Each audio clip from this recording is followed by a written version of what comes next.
Hello everyone, welcome to my YouTube channel the educational dive. आज की हम video में डिस्कस करेंगे सिंपल पास्ट टेंस, जिसको हम पास्ट इंडेफिनिट टेंस भी कहते हैं। Let's get started. Simple past tense और past indefinite tense. Simple past tense का यूज हम तब करते हैं जब हम कोई भी एक्शन एक्सप्रेस करना चाहते हैं which is started in the past and ended in the past, कि जो एक्शन पास्ट में ही शुरू हुआ और पास्ट में ही खत्म हो गया, ऐसे एक्शंस को एक्सप्रेस करने के लिए हम सिंपल पास्ट टेंस यूज करते हैं। जैसे कि हम कहीं गए, उसने अपना काम खत्म किया, उसे वो पसंद थी, मुझे चाय पीना पसंद था। इस तरह के सेंटेंसेस में जो एक्शंस हम पास्ट में ही शुरू करेंगे और पास्ट में ही खत्म करते हैं, उनके लिए हम सिंपल पास्ट टेंस यूज करते हैं। इसका क्या रूल है? सब्जेक्ट प्लस वर्ब की सेकेंड फॉर्म या फिर पास्ट फॉर्म ऑफ वर्ब साथ में ऑब्जेक्ट। See the examples. मैं पार्क गई, ये सेंटेंस को कैसे लूंगी? I went to the park, क्योंकि ये पास्ट में ही एक्शन शुरू हुआ और पास्ट में ही खत्म हो गया।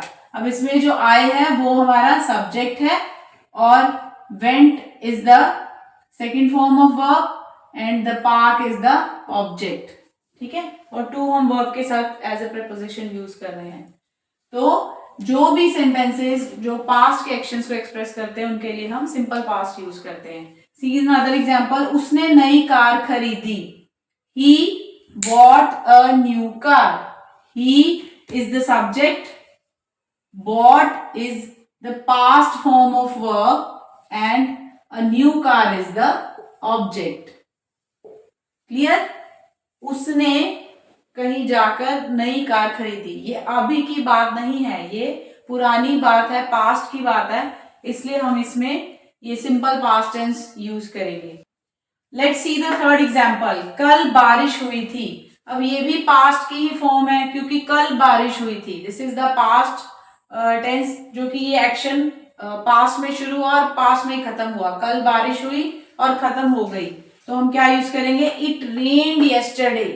This is the subject and followed by the second form of verb. जो हमने सेंटेंसेस करे थे वो थे अफर्मेटिव सेंटेंसेस।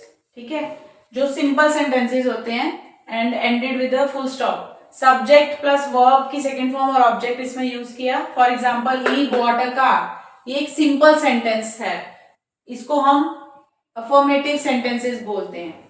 अब हम आएंगे नेगेटिव सेंटेंसेस पे। जब पास्ट टेंस में हमें नेगेटिव सेंटेंस बनाना है तो हम क्या यूज करेंगे? हम क्या करेंगे? सबसे पहले सब्जेक्ट, उसके बाद डिड नॉट प्लस वर्ब की फर्स्ट फॉर्म। अब जब भी आप डिड का यूज करते हो तो फिर उसके साथ हम क्या करते हैं? वर्ब की फर्स्ट फॉर्म यूज करते हैं ऑलवेज। और subject. See the example. He did not buy a car. अब जो सेंटेंस में पहले मैंने वॉट यूज किया था, second form of verb, past form of verb, उसको मैं किससे रिप्लेस कर दूंगी? बाय से, which is the first form of verb. Clear? He did not buy a car. जब भी आप डिड का यूज करते हैं तो हम जो सेकेंड फॉर्म है उसको रिप्लेस करते हैं फर्स्ट फॉर्म से, क्योंकि जो डिड है it is already the past form of verb. Do की पास्ट फॉर्म है डिड, तो हम दो सेकेंड फॉर्म या दो पास्ट फॉर्म यूज नहीं करते, इसलिए हम डिड के साथ हमेशा वर्ब की फर्स्ट फॉर्म यूज करते हैं। तो sentence would be he did not buy a car. One more example.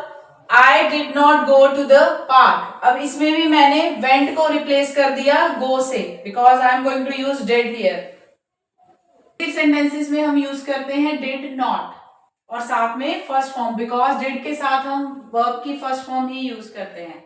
अब जब इंटरोगेटिव सेंटेंस की बात आती है तो हम क्या करते हैं? did को हम शिफ्ट कर देते हैं बिगनिंग ऑफ द सेंटेंस में। ठीक है, rest will remain the same.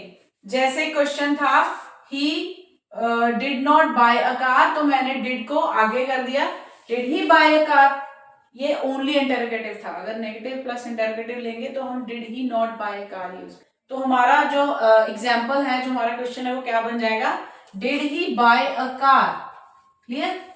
Followed by the question mark. इसमें जो डिड है वो आगे आ जाएगा, followed by the subject and as it is did के साथ first form then object. I hope आपको ये टॉपिक क्लियर हो गया है। इन केस आपको कोई भी इसके रिगार्डिंग क्वेश्चन या क्वेरी है, please feel free to comment, then I let you know. Thank you.